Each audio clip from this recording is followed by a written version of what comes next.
I'm thinking in particular kind of the way the Fulani herdsmen are described in a lot of media. There's this presentation of them as this roving band of insurgents that they, because of their pastoralist lifestyle, they're sort of this non-belonging entity for any of the states involved. And this then has the problem of kind of portraying the Fulani as if their Fulaniness is what's leading them to commit reprisal attacks or raids and kidnappings and so forth, and not viewing them as both participants in and also victims of Boko Haram, attacks from Nigerian security forces, attacks from vigilante groups. And this also kind of, I think, takes away from looking at what are the issues the Fulani are dealing with. They need access to land for their cattle, and this sometimes brings them into conflict with sedentary farmers who are already dealing with issues of lack of land access and so forth. And rather than addressing that issue, addressing the way that land is distributed and how the oil industry in the Niger Delta is prioritized for land as opposed to the peoples of Nigeria, can feed into this conflict. And so, if anything, I would say the bias is in not trying to include as much of a historical and cultural and regional context in this, especially with the Fulani, as I mentioned. They reside in the porous border region between Nigeria, Niger, Cameroon, etc., and not really taking that into consideration, that the notion of that porous borders, and that to the Fulani, all of these states that surround them are much, much, much younger than the Fulani's connection to that land. And there can be sort of a sense of, you know, as if they're being ignored or sidelined in our general discussions over this. And the one last point I wanted to also touch on is that sometimes can also happen is, given the sort of divided political nature of Nigeria, where a lot of it is still rooted around clan and kin, ethnic relations, and even religion, that this also is reflected in some news outlets and journalists, that there might be a preference for the journalist's ethnic group or religious group in question. And again, not unique to Nigerians. Every journalist has this issue. We're human. But being cognizant of that and trying to be aware of this, I think would go a long way to reducing the chance of newspapers themselves falling into sort of ethno-nationalist framings of conflicts, and especially in times of crisis, exacerbating that. In the Ivory Coast, during its 2010 electoral crisis, the Ivorian media played a huge role in drumming up the sort of ethnic dimension of that conflict, and kind of, you know, exaggerating attacks from one ethnic group on another, which then would lead to reprisal attacks. And so, on the one hand, it's good if there is an open and free press with multiple outlets, but the downside is then you also then are opening space up for radical voices that can use those voices to generate mob mentalities, or just, you know, again, present the issue, conflict, whatever we're discussing, in a overly simplistic way that then confuses our analysis and also makes it hard to come up with meaningful policy recommendations. Thank you so much, Ian, for that. And that really brings me to the next question, which is the encouragement and the creation of militia groups, as well as ethnic militia groups. Has Doug has pointed out in the chat, you know, sometimes when they are formed, it's very, very hard to disarm. And we have definitely, you know, with the climate change context, given a very ethno-nationalistic context to the politicization of the clashes, not only by media, but by state leaders and even international policy practitioners.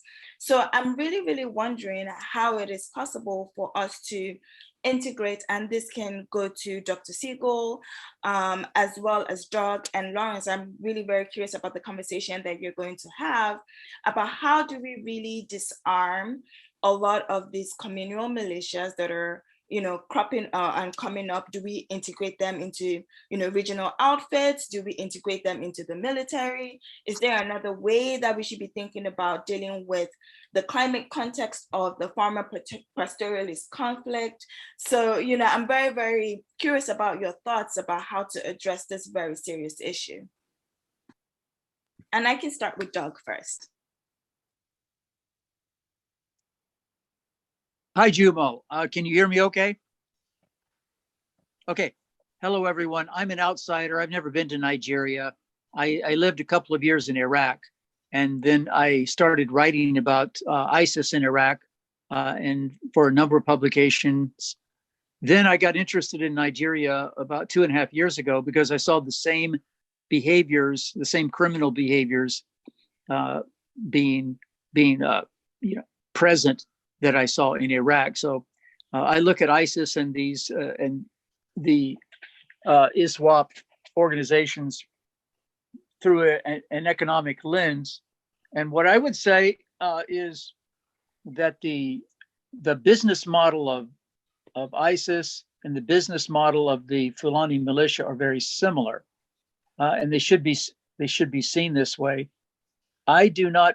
But by the way, I'd like to agree with Mr. Ian, uh, Mr. Ian Windrow. I think he's right in pointing out that this issue is very complex, the economic aspect of it, and as well as an ethnocentric conflict. It is also a sectarian battle. It's all bound up, and I think it's often not pointed out that, as Ian said, the Fulani killers themselves are victims. They are very dispossessed. They're very marginalized people.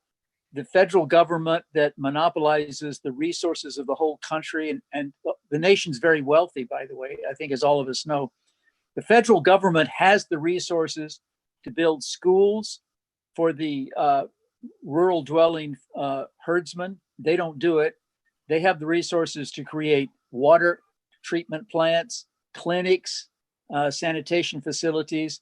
But if you look at the reports of the bandits who are kidnapping, masses of school children over the last 6 months, if you look at their self-presentation over the last few months, you will see a repeated theme that the Fulani people, the herders, are very impoverished and neglected people, and they've turned to banditry. That's simply a fact. The federal government has done a very poor job of attending to their needs. Now, my final point is this: regarding the regional security outfits, I do not favor disarming anyone. What we have now is a one-sided civil war.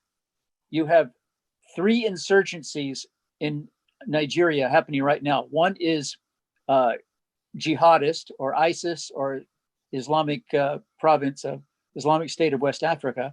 Another insurgency is less loosely organized. That is the web of Miyata Allah organizations in many states. They are seeking to destabilize the government. There's no question about it. And they are, in fact, as we have reported, in many cases allied with Boko Haram. But thirdly, I'd like to say, and with all due respect, gentlemen, since there are journalists in this discussion, the third insurgency in Nigeria is the media itself. Nigeria has probably one of the world's most disingenuous, in one sense sophisticated, but also disingenuous medias in the world. They simply destabilize this democracy from functioning by not telling the truth about anything.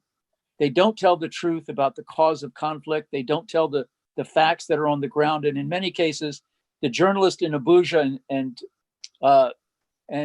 in Lagos, they sit in their air-conditioned offices and write stories about the atrocities in northern Nigeria based simply on press releases they get from the army or the police. And that is an absurd disservice to the people. So what I would say is the media itself stands to blame, but the world is finding out what a false picture the media is giving of the genocide against undefended Christian people in the Middle Belt. And the day will be coming when journalists will have to stand and explain themselves to the world why they didn't sound the alarm when they could have. Thank you. Thank you so much, Mr. Burton. And I'm very curious, Dr. Siegel, about your thoughts on this issue. about communal militias, the evolution of communal militias, what we should do about them, we're reintegrating them into the society, and also, your thoughts on violent extremism, especially in the Nigerian context. What evolving threats must state security forces and state leaders address in decreasing the ability of these violent extremist groups to mobilize as well as recruit foot soldiers? Well, thanks, Jumo, and glad I could join the conversation here. Had some technical difficulties getting on, so apologies for being late.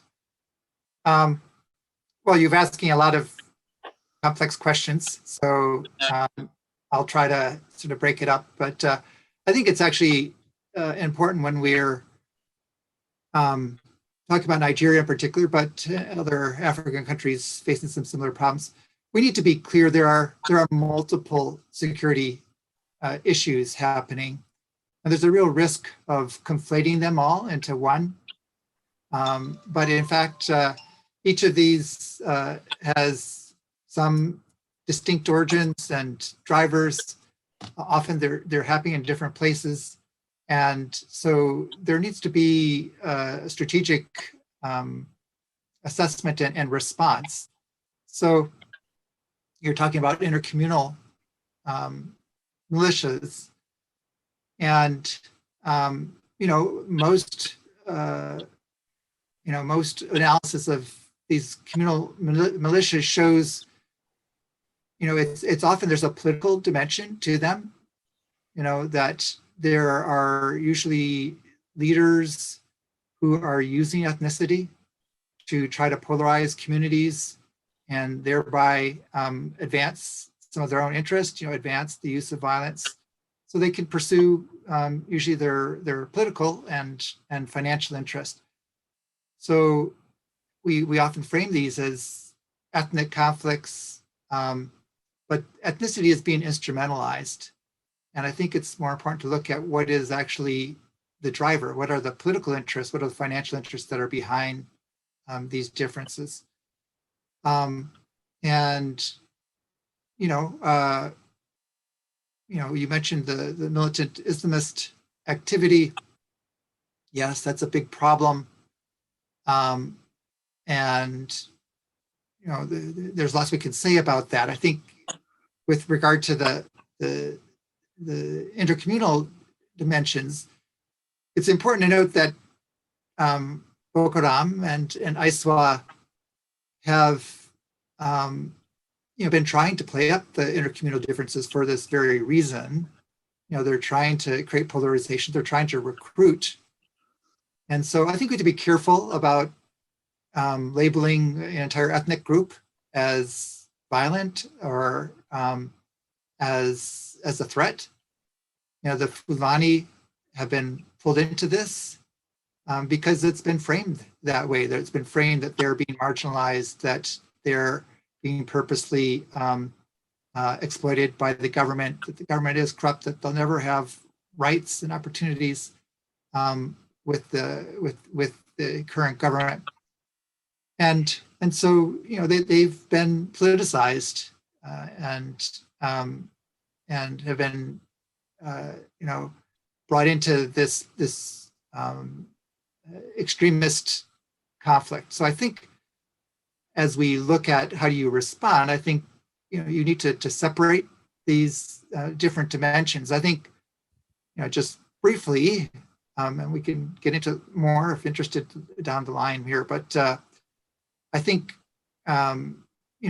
what's most important here is engaging these communities politically and socially to show them that there's an alternative way forward, that there is a viable way where their interests can be respected in a unified Nigeria, and that has to be shown through actions as well as through words.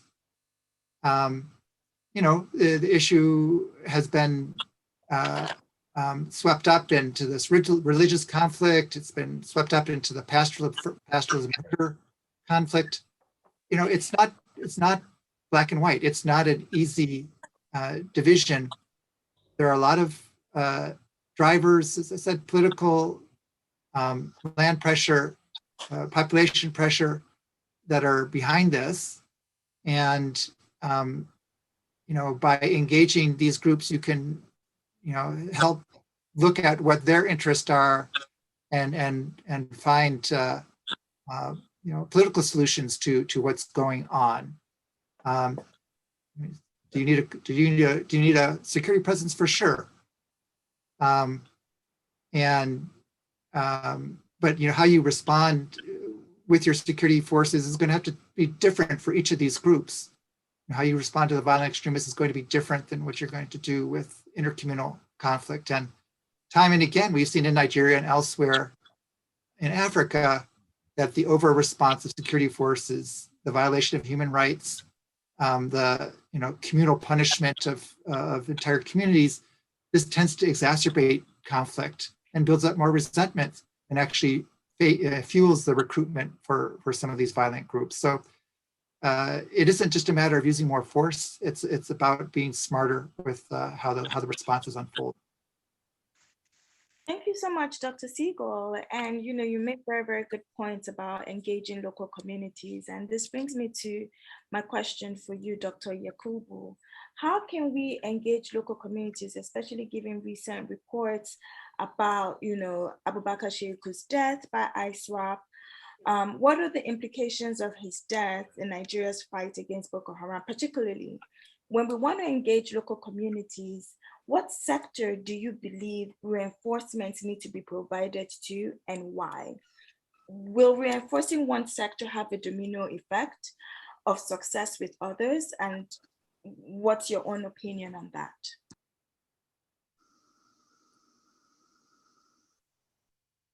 You're muted, Dr. Yakubu.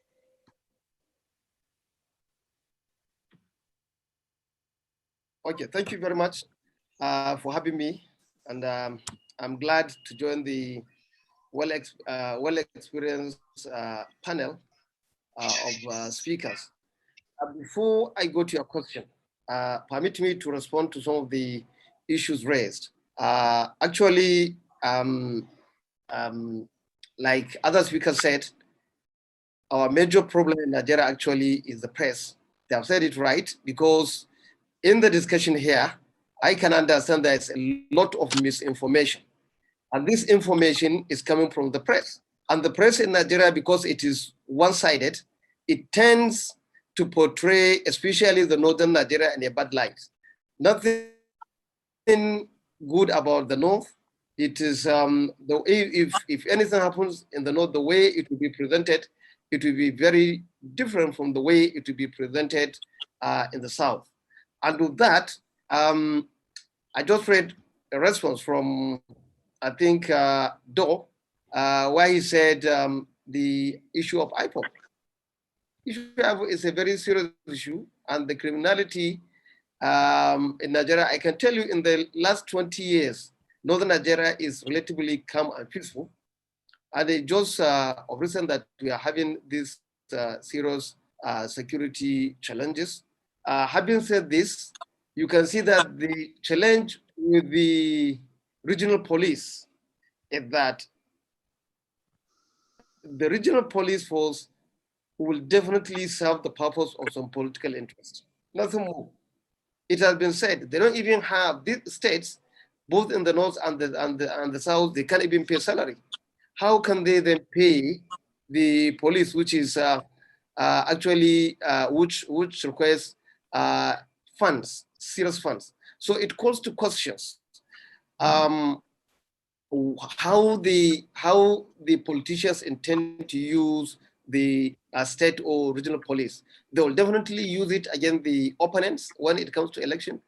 They will use it to rig election. They will use it to further their own agenda. Now, coming to the question that you have asked, there is a very serious implication on national security in Nigeria at the moment, because yes, Shekau has been killed. What it means is that ISWAP is now in control of the territory hitherto controlled by Boko Haram.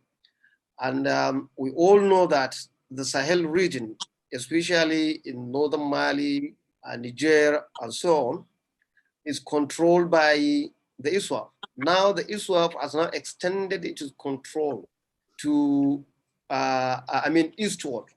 And ISWAP is more deadly, ISWAP is more organized, ISWAP of funding, ISWAP could secure funding from elsewhere.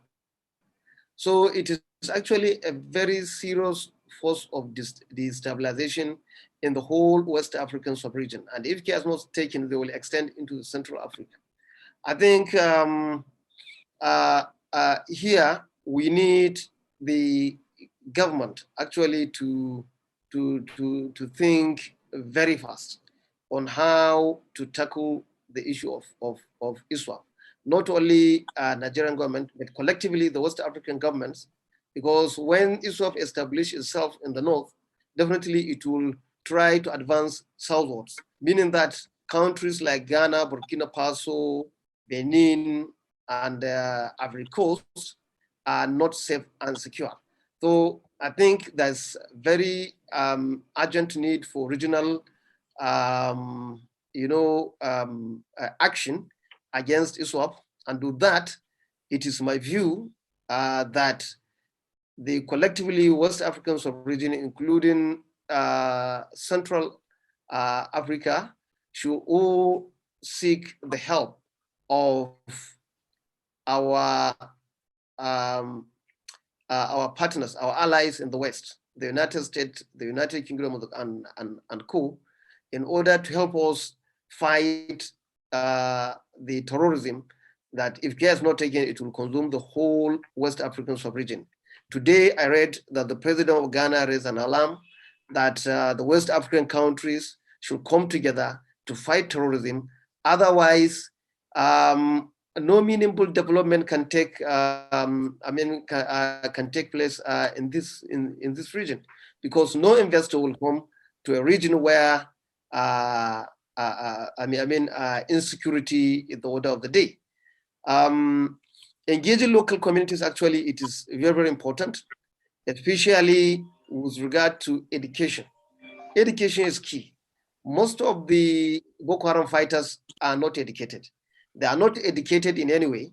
They are not educated. They don't know the Quran. They don't know the Islamic teaching itself.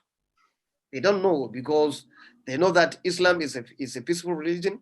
It is what they are doing. Terrorism is not allowed in Islam. They should know that killing of a single life is not allowed in Islam like any other religion. But unfortunately, they are not educated. Even Islamic wise, they are not educated. So because they are vulnerable, actually interpret the religious teachings to suit their purpose, to indoctrinate them, and then push them. Most of the soldiers, the foot soldiers, push them into terrorism, promising them that if they kill themselves in the process of killing others, they will automatically go to heaven. This said, secondly, it is also very important. Education is key. There's nothing we can do without being educated. If the government has responsibility to increase funding in the education sector, again, there should be campaign through the local communities for people to get educated. Then there's also the need to have an economic approach, because most of the people living there are poor. These are the people who cannot afford 2 square meals in a day. These are the people that are abandoned, not necessarily by the government, I would say, but they are all felt by everybody, people, the elite themselves, because the society as a whole has a role of supplementing what the government is doing. The society as a whole has a role of checkmating the government and then complementing its efforts, you realize that this is not being done. Most elites depend on government patronage to continue, to survive. So they turn their against people, unlike in the Western worlds, where everybody come together and take ownership of their own country. In Nigeria, generally, I would say that people don't take ownership of the country itself. All people care about is their own personal interest. I think with this, I'll stop here to give way for other speakers to speak. Thank you so much, Dr. Yakubu. And I believe Ian has a question for you, but before Ian's question, I really, really like that you talked about education as being the key and the multiplier effect. But with the increase that we see with kidnapping for ransoms of a lot of our school children, especially in Northwestern Nigeria, I'm very curious, and you can answer this, and Dr. Siegel can also answer this, about prevention and other intervention approaches to increase resilience in a lot of these communities that are being affected and by this security crisis, the increasing security crisis that we are seeing, especially in the Northeast. So I'm very curious about Dr. Siegel's thoughts, and then, we will go back to you, Dr. Yakubu.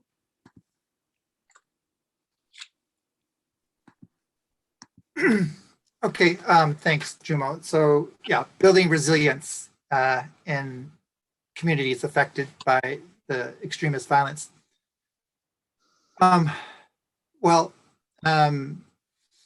Obviously, it's the central question that we're looking at. But I like the way you framed it in terms of resiliency, and I do it for a couple of reasons. One is, instinctively we talk about this problem as needing just security responses.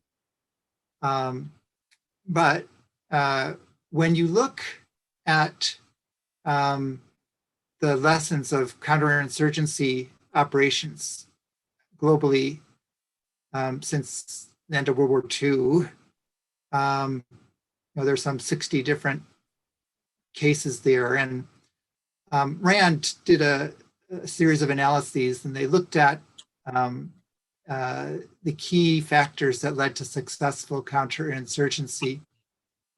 And basically they found that when you have enough of these features, that you're able to defeat violent insurgents. When you don't have enough, you tend to lose. And it's not like it's just a magical formula, but there are multiple combinations of these features. But what's notable for us is that it's a combination of governance features and security force elements. So there are governance elements like legitimacy of the government, trust in the government, the degree to which the communities feel that the government is not corrupt, the degree to which in which there is investment in development and infrastructure in the communities, the level of human rights abuses by the government. All of these things both build trust with government and deter recruitment and support for the insurgents. So I think investing in these areas and strengthening the quality of your governance is a key part of the solution. I think the other part of this, from a resiliency standpoint, is the sustainability of it. Winning a counterinsurgency operation takes a long time. And typically, again, looking at the experience of these other cases, once you have enough of these ingredients together, it still takes 6 years to grind down these insurgents. The insurgents have the advantage. They don't have to hold territory. They just have to be disruptive. They just have to create fear and destabilize a region, which then reduces the flow of travel and investment and economic activity, communications. All these things isolate the region. So not only creating the right combination, but then sustaining it. And so on the security force side of it, what are we talking about? We're talking about presence from some of your work, Jumo, and others. We've seen examples where Nigerian police, state police, and Army units, Air Force units, in combination through the Joint Task Force, they've been successful at militarily defeating these insurgent groups in battles. The challenge is, how do you sustain that over time? And what happens often is there will be a battle, an area is cleared, but then the security forces will withdraw, and then the insurgents will come back. So not only do you need to put pressure from a security standpoint, but you need to sustain it. You need to maintain a presence. And so I think that's a key issue. How does Nigeria sustain a security presence throughout these contested territories? So these communities are protected, and these individuals can trust government, and they can rebuild their lives, and in that way be resilient. And so, I would emphasize the importance of presence of security actors, controlling borders, so that Boko Haram and ISWA aren't able to go back and forth with Cameroon and Chad and Niger. It's about controlling highways, which have been increasingly targeted by these groups as a means of extortion and isolation. And it's about the process. Again, one of the key takeaways from other counterinsurgencies is security forces that take the attitude of let's crush them. They almost invariably lose, because these are societal conflicts. You're not fighting some other army from another country. You're fighting people from within these communities. And when you crush them, that attitude, that tends to be this indiscriminate violence against communities, which builds up enmity and ultimately supports recruitment for these groups. So being selective, having good intelligence, having restraint, building up those ties with communities, that's the way you're going to win. And it takes a multi-dimensional response like that, requiring the governance and the calibrated security effort. So let me stop there. Thank you so much, Dr. Siegel. And I believe Ian had a question for Dr. Yakubu. So I